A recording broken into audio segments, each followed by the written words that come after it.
निगम के चुनाव होने जा रहे हैं। पिछले कई सालों से अकाली और बीजेपी गठबंधन के साथ चुनाव लड़ती आ रही है, लेकिन अब चुनाव में कड़ा मुकाबला देखने को मिल रहा है। इस बार चुनाव में 4 पार्टियां हैं और साथ ही आजाद उम्मीदवार भी चुनाव की रेस में शामिल हैं और चुनाव आते ही आरोप प्रत्यारोप का सिलसिला भी शुरू हो चुका है। दरअसल डेराबस्सी से विधायक एनके शर्मा ने कल एक प्रेस कॉन्फ्रेंस की, जिसमें उन्होंने नगर निगम के चुनाव को लेकर बूथ बनने पर सवाल उठाए। उस पर आज कांग्रेस पार्टी के कार्यकर्ता प्रताप सिंह राणा ने क्या कहा, आइए सुनते हैं। नमस्कार, HBC न्यूज 18 देख रहे हैं आप और मैं हूं आपके साथ निधि और इस समय मेरे साथ कांग्रेस कार्यकर्ता प्रताप सिंह राणा मौजूद है। आइए उनसे बातचीत करते हैं। सर, कल एनके शर्मा डेराबस्सी के विधायक है जो हल्के से, उन्होंने एक प्रेस कॉन्फ्रेंस की है जिसमें उन्होंने अब जो चुनाव हो रहे हैं नगर निगम के चुनाव को लेकर बूथ जो बनाए गए उस पर सवाल खड़े किए कि काफी दूर दूर ये बूथ बनाए गए, तो उस बिहाफ पे आपका क्या कहना है सर? देखिए, मैं तो एक कांग्रेस पार्टी का बहुत छोटा सा एक कार्यकर्ता हूँ, इसके लिए मैं बयान देने के लिए अधिकृत तो नहीं हूँ, लेकिन जहाँ तक एनके शर्मा जी ने जो कल प्रेस कॉन्फ्रेंस के दौरान ये कहा है कि बहुत दूर दूर बूथ बना दिए हैं, तो मैंने भी वो प्रेस कॉन्फ्रेंस उनकी देखी है। मेरा वार्ड नंबर 1 है, मैं अपने वार्ड के बारे में बताता हूँ। पहले जो यहाँ पर चुनाव होते थे तो कुछ बूथ हमारे जीपी पब्लिक स्कूल में बनाए जाते थे, कुछ सरकारी स्कूल में जो गुरुद्वारा साहब के पास में बैठाने थे वहाँ बनाए जाते थे, और इवन तो इन्होंने इतनी धांधली की हुई थी कि जो हमारा वार्ड है, हमारे वार्ड के अलावा दूसरी कॉलोनियों की वोटें हमारे वार्ड में डाली थी। पहले 31 नंबर वार्ड हमारा पुराना हुआ करता था। आपको बताऊँ, जो एक गाँव के साथ कॉलोनी है प्रेम विहार कॉलोनी, दूर दूर तक हमारा कोई उसके साथ नाता नहीं है, उनकी वोटें हमारे वार्ड में डाली हुई थी। तो इन्होंने जो एक्चुअली क्या है कि आदमी की नज़र कहाँ जाती है, आदमी की नज़र वहाँ जाती है कि जो काम उसने कर रखे हो। और हमारा तो सरदार दीपेंद्र सिंह ढिल्लों जी इतने निहायत ही शरीफ आदमी है कि उनका कभी इस तरफ ध्यान नहीं जाता कि हमने किसी की वोट कटवानी है। मैं आपको शर्त लगा के कहता हूँ, आप एक एक वोट चेक कर लो, 2020 के बाद की कोई भी वोट नहीं कटी है। इवन टू वोटर लिस्ट मेरे पास ये पड़ी हुई है, इसमें मैं आपको काफ़ी सारे वोट ऐसे दिखा दूंगा जिनकी डेथ हो चुकी है, वो भी इसमें है। और कई बंदे जो अकाली दल से संबंध रखते हैं उनके 4-4 वोट हैं, ये मेरे पास लिस्ट पड़ी, मैं दिखा सकता हूँ।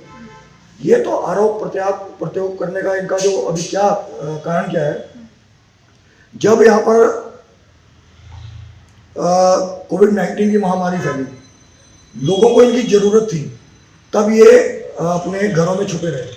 इन्होंने खुद को क्वारंटाइन कर लिया कि जी मैं तो बीमार हो गया हूँ, मुझे तो कोरोना हो गया है। इनके जो कार्यकर्ता थे वो भी खुद को क्वारंटाइन करके बैठ गए, पब्लिक के बीच में नहीं आए। उस टाइम लोगों की को इनकी बहुत ज़रूरत थी, क्योंकि ये हमारे इलाके के चुने हुए विधायक थे।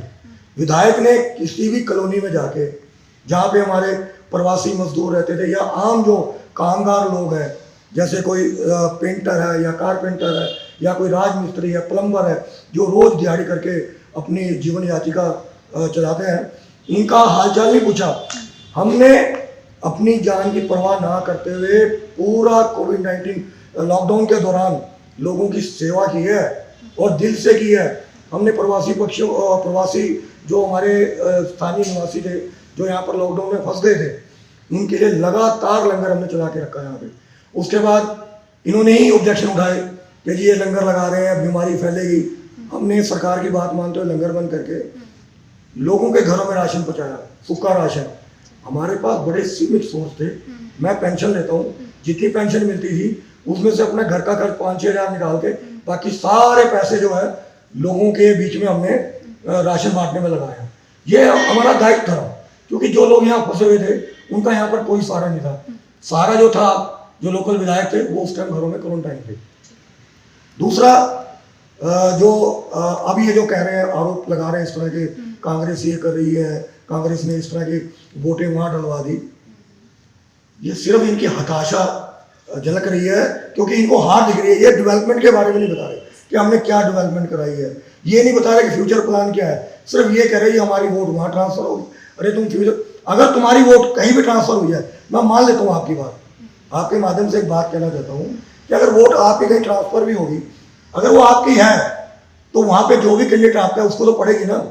ये तो मानते हो ना, आपकी वोट तो आपको ही पड़ेगी, तो इसमें क्या इतना शोर मचाने की जरूरत है?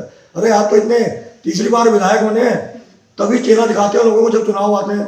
अब चुनाव एमसी के नजदीक आए हैं तो इन्होंने घरों से निकलना शुरू कर दिया।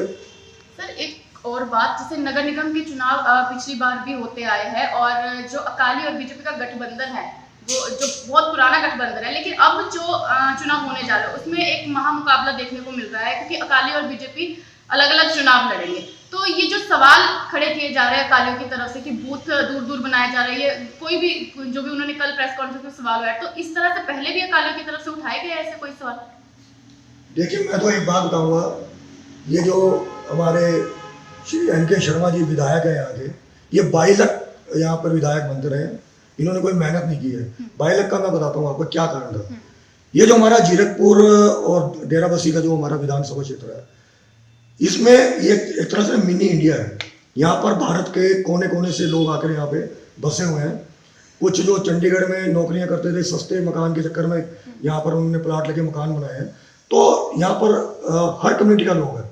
यहाँ पर अकालियों को इतना प्रभाव था नहीं, बीजेपी की वोट जरूर इनको मिलती रही है और लोग इनके बारे में इतना अच्छी तरह से नहीं जा पाते। बाहर के लोग आते थे, शुरू में जब मैं भी यहाँ पर आया हूँ तो मुझे भी लगा कि बहुत अच्छे काम हो रहे हैं, लेकिन जब मैं जड़ों में गया इनकी तो मैंने कहा इन्हीं के कॉलोनाइजर, इन्होंने कॉलोनियाँ काटी, फिर वो उसमें टाइलों लगवाने का, पानी का कनेक्शन करवाने पे हम कॉलोनी वालों पे एहसान दिखाना कि ये NK शर्मा जी ने देखो ये पानी का कनेक्शन करवा दिया, NK शर्मा जी ने यहाँ पे ट्यूबवेल लगवा दिया।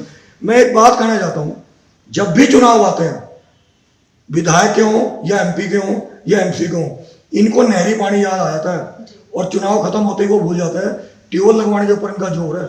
हर साल जो भूतल में हमारा पानी का लेवल है, हर साल 10-15 फुट नीचे जा रहा है हमारा पानी का लेवल, धरती का पानी कम हो रहा है। हमें यहाँ पर जरूरी है इस टाइम नहरी पानी, जिसकी व्यवस्था के बारे में कहते थे यहाँ पे तो शहर में पट्टा पटाई हो जाएगी।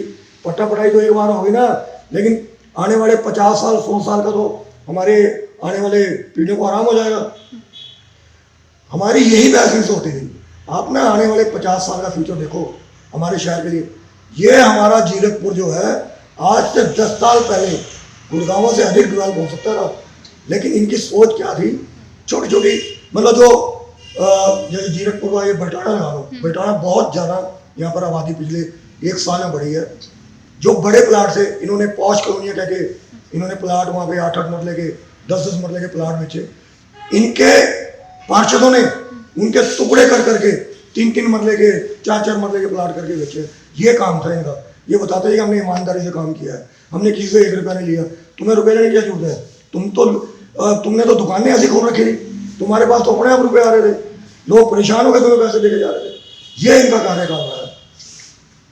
तो सीधा सीधा प्रताप राणा जी जो कि कांग्रेस कार्यकर्ता, उनका सीधा सीधा कहना है कि अकालियों के द्वारा कोई विकास कार्य नहीं करवाए गए हैं। जीरकपुर जो शहर है वो गुड़गांव की तर्ज पर एक अच्छा शहर बन सकता था, लेकिन नहीं बन पाया है।